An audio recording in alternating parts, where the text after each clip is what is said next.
Your flesh is weak and your flesh don't want to pray. This flesh it don't profit nothing. That's why I gotta fast. I gotta bring it under control. Every man is drawn away of his own lust and enticed. But when lust has conceived, it bringeth forth sin.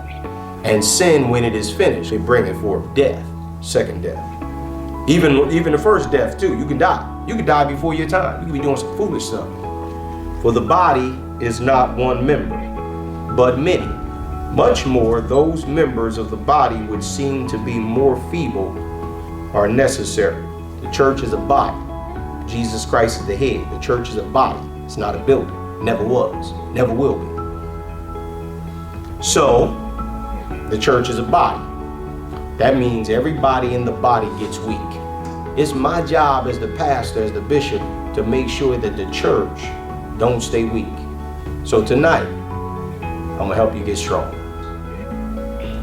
The afflictions of Christ in my flesh, and then he says, for his body's sake, which is the church. Body's sake. The reason why I'm telling you that is because the people in the church who are the members of the body of Christ, you get weak and you're frail. And I have to be your minister for his body's sake. I would be your personal trainer.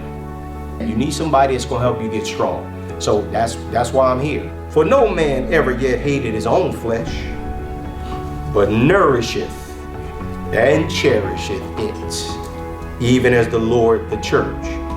For we are members of his body, of his flesh, and of his bones. Jesus said this, he says, upon this rock I will build my church.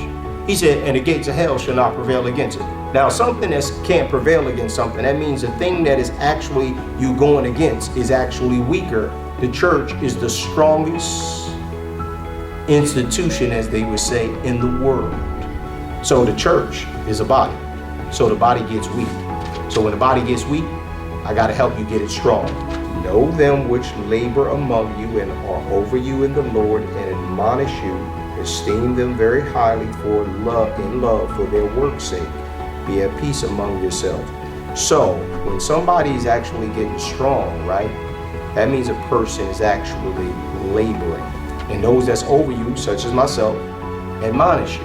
Admonish you means I correct you, I criticize you correctly with the word to make you stronger. Fine. If you feeble-minded, you will not endure living for Christ though, because people are going to actually seduce you.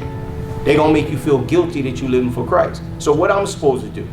If I'm over you and I'm actually the one that you said, know them that labor. All right, so if I'm out soul winning, right, and I'm reaching people like I do, I'm wearing this shirt for a purpose. I'm dressed like this for a purpose, like all y'all dressed like that for a purpose. So when I go out and do the work, you know what people say? All that ain't necessary. You know the only two groups that actually do that out here are the Jehovah's Witnesses and the Mormons. You don't see the traditional Baptist, Methodist, Episcopal, Lutheran, Pentecostal, Apostolic. They're not out here. And the Jehovah's Witnesses and the Mormons, they're not actually posted like at the Wawas at 1, 2, 3 o'clock in the morning. I was at the Wawa the other night. It was probably about 3 in the morning. There's a Jehovah's Witness guy that walked in here that I've known for years. Older man. He was dressed in a suit, real sharp. I said, hey, what's up, man? How you doing? Hey, what's going on, man? How you doing? Yeah, small talking it. But I know he JW. I know that book. So it's like, he not out here giving out no watchtowers, not at no 1, 2 o'clock in the morning with the college students that out there smoking marijuana. That's where I'm at. Jesus was with the publicans and the sinners. Comfort the feeble-minded, support the weak. So if I'm gonna comfort you and I'm gonna support you, I have to do it by my labor and my works. I'm laboring, right? So I'm laboring. So if you see me doing that and you do what I do, it's gonna make you strong in your mind. You're not gonna be a feeble-minded person. If you are a soul winner, if you are a laborer, you will not be a feeble-minded man and woman. See what happened? Jesus did what the Pharisees didn't do. He was out among the people in the marketplace. He was out and he had women with them. Don't let nobody fool you. Jesus had women.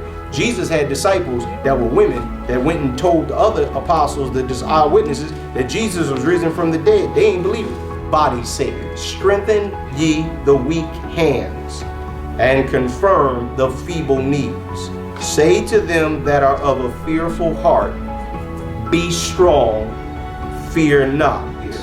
I'm supposed to strengthen the weak hands and confirm the feeble knees. Meaning that people that go out to do God's work, man, you get scared out there because you think people gonna actually tell you, get away from me, I don't want that, get out of here. Let me tell you something, why people in the church, I'm talking about the people, I know people for 33 years since I've been born again. Man, listen, I'm out there, I don't see it. It don't matter what anybody say. I don't care what belief system they got. I do not see it. So it's the labor that we do, it's the work. I'm going on the hunt. I'm going fishing. You can't have a feeble mind. You have to have a strong mind. Body's sake. Body's sake. The church is a body.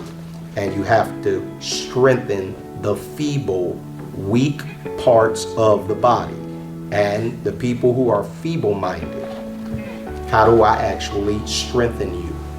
I have to constantly preach and teach that when we leave here, it ain't about you going home. You have to go out and you have to be a soul winner. You have to reach the lost.